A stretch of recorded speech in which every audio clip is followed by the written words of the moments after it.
I was missing my dad today, so I decided I'm gonna make the things that he always used to make for us.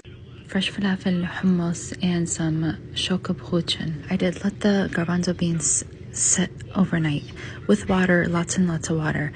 And then I put in parsley, onion, garlic, 1 jalapeno, and then of course the spices. Spices are cumin, salt, pepper, baking powder, baking soda, and cornstarch, a little bit of kurkum, onion powder, garlic powder.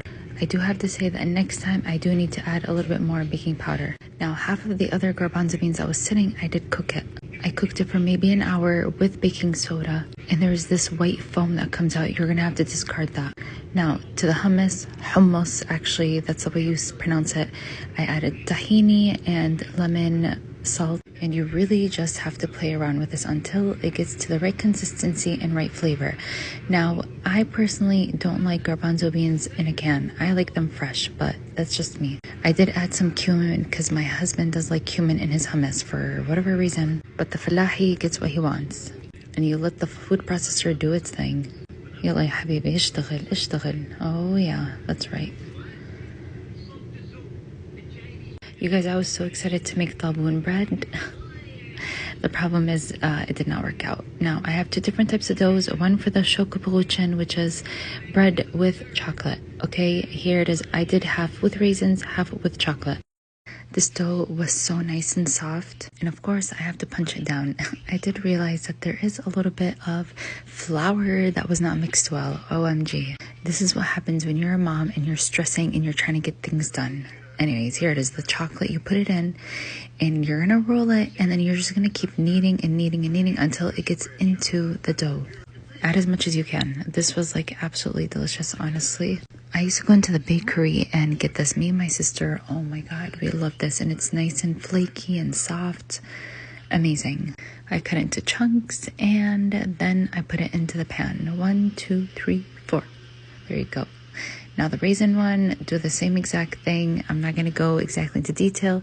You just put the raisins, you knead it in, and then you cut it up.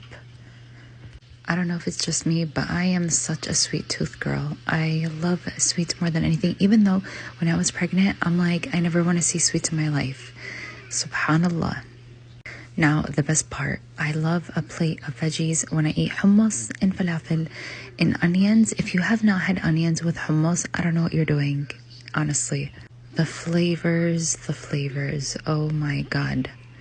Now, I forgot to get the falafel mold thing, so you know what I do? I figure things out. This is how I am. You could throw me in the zoo, or no, not the zoo. You could throw me in the forest, in the wild west, and you know what? I'll make it. You see that? Tell me that's not beautiful. It's beautiful.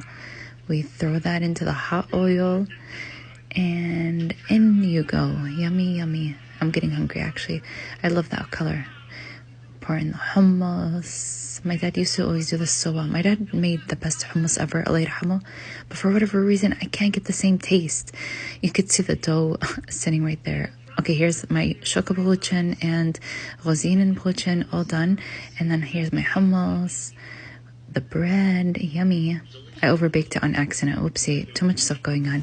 The veggies, of course, here is the falafel. You guys could hear it too. Oh yeah, so good. My husband ate half the hummus while he was waiting for me. Of course, you can't do it without tea.